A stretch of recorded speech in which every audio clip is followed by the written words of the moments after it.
So I'm listening to people talk about the Lakers and what their prospects are, um, as far as how they perceive what they're going to do over the next month as LeBron James continues to rehab and try to work his way back. And of course, AD as well. Hopefully, maybe a week sooner, but probably around the same time. To be honest with you guys, and I've said this, I keep saying it. It's like what we're asking these two players to do is kind of unrealistic. We want them to come back to what is going to be a bad basketball team, okay, and basically win out in order to affect seeding in a way that gives us some type of home court advantage against at least somebody. And then they're supposed to stay healthy throughout those playoffs where games obviously intensify. And of course, we have to take into account what could happen with the COVID protocol and everything because we're still in that era. It's a lot that can happen. I personally feel like the Lakers are NBA champions. We understand that we have two superstars under contract for the next 3 years plus. They're not unhappy here, unlike some situations that we've seen, so it's not like there's an urgency. I have a question for all of us. And this isn't this might not be something we can control even, but let's just be real. How many NBA championship contending teams are going to walk out of this season with a draft pick, like a lottery pick? How many of them are going to walk out of here with a lottery pick? Who's going to inherit that type of value? Who is as good as us? I can't think of any of them. A lottery pick in a draft that's supposed to go about 8 or 9 deep, full of talent, full of win now caliber prospects, people you can bring into your team and actually have roles right away. Yeah, this is one of those drafts. We could walk out of this season with that type of value. We could trade it. A guy like Zach LaVine wants the hell out of Chicago. A guy like Bradley Beal wouldn't mind leaving Washington. A nice shiny lottery pick looks really, really, really attractive, especially since we don't have a whole lot to trade anyway. You don't want to involve Taylor Horton Tucker. You don't want to get rid of Kyle Kuzma. You don't really have a whole lot. Tanking suddenly makes sense. Because what we're going to run into is a Nets team that's going to not have some of the problems we have and a rested KD that's going to be itching to destroy whatever's in front of them. And then a bunch of other teams in the Western Conference that we're going to have to claw through, including two teams that play in altitude. And our team they're good with the stars that they have, but re-injury is something that could be imminent at this point, especially if we're going to try to rush these two back. And that sets you back further than what tanking would, because then you find yourself having them trying to come back from injury during the offseason instead of working out, being in shape to start the next season.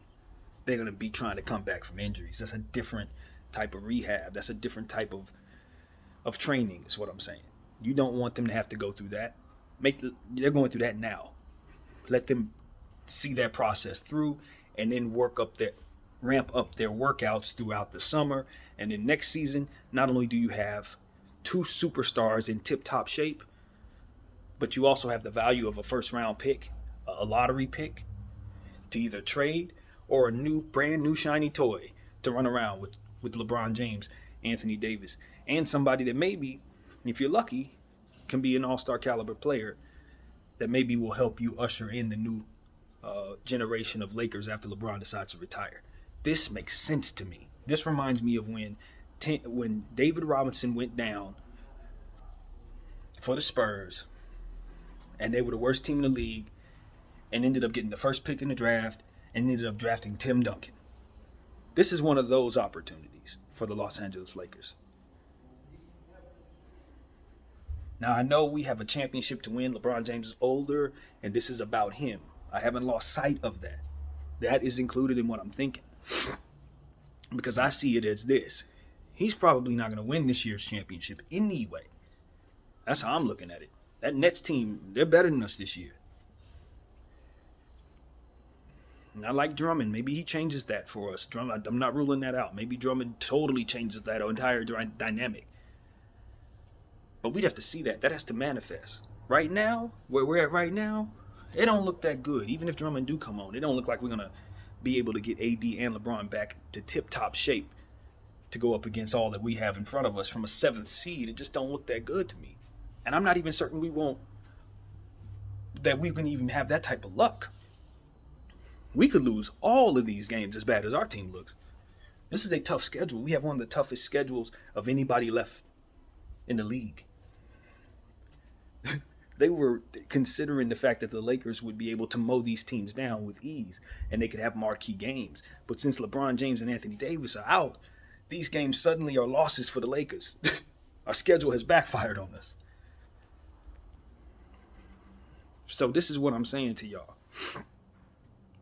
At this point where I'm standing, I don't think we have a choice. We're going to probably get bounced in either the 2nd round, 3rd round. I don't think we'll get bounced in the 1st, but we have to see what happens with this buyout market. If we're not able to improve our team dramatically over the next 2 weeks, I think we should allow LeBron James and Anthony Davis to sit out the entire season. I think it's smart for the bigger picture.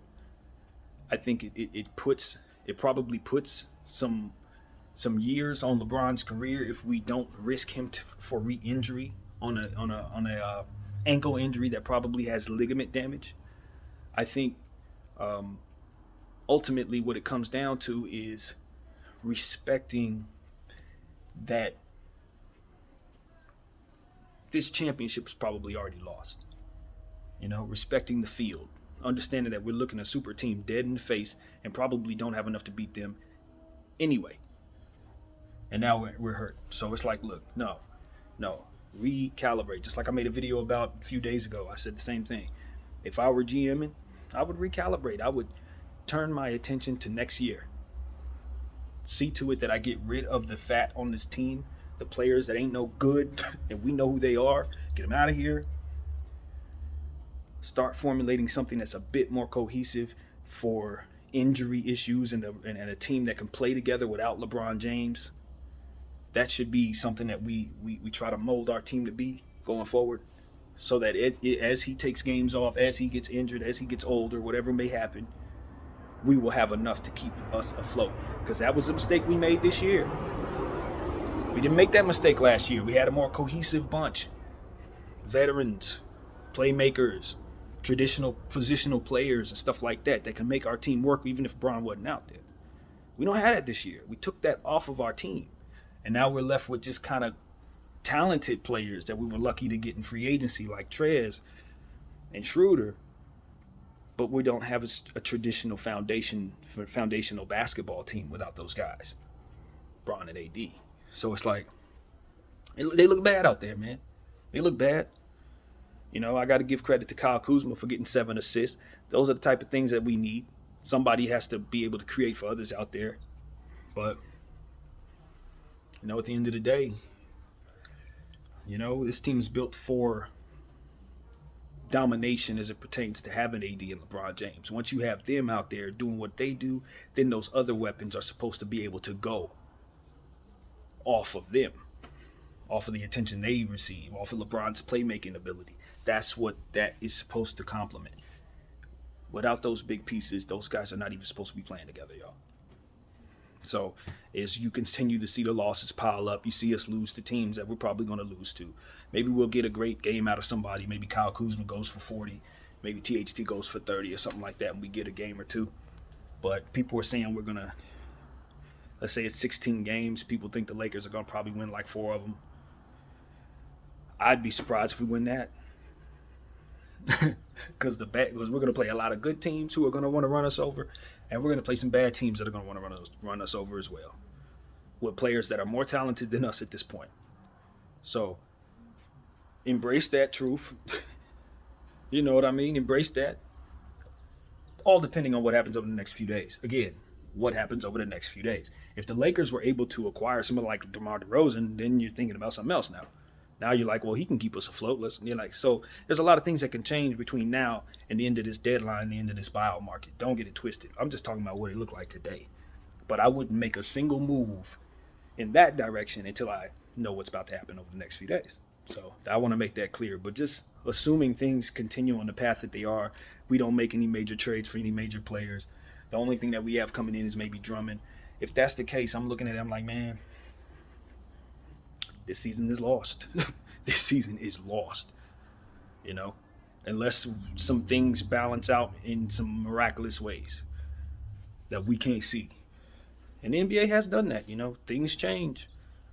But this is where we are. So, yeah, man, I look at that draft, I look at those players, and I say, boy, we could sure use one of those guys. Even if we're not keeping them, we could sure, they look great when you're talking about trying to package for together something for a star, you know. And I keep looking at Zach LaVine. I'm like, man, he would be fantastic in purple and gold.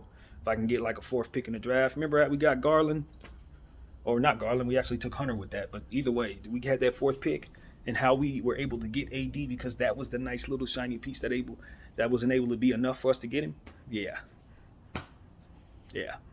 That's what I think of a lottery pick, especially this year. That pick would be even more valuable this year because of the nature of the draft. So just keep that in mind, everybody. You know, we have a very unique opportunity here because it's not like we think we're not going to come back contenders. Just like Golden State, they expect to be contenders next year. You think they felt bad about drafting Wiseman? They didn't. You think they scared about this year? No, because they know they got superstars coming back. We're in that space, but we are that bad, and we need to be honest about that. And rushing LeBron James and AD back for this year's championship could cost us 2 or 3 championships. You know, it really could. So that's what I'm looking at. Thank you guys for watching. My name is BDF44. I'm out.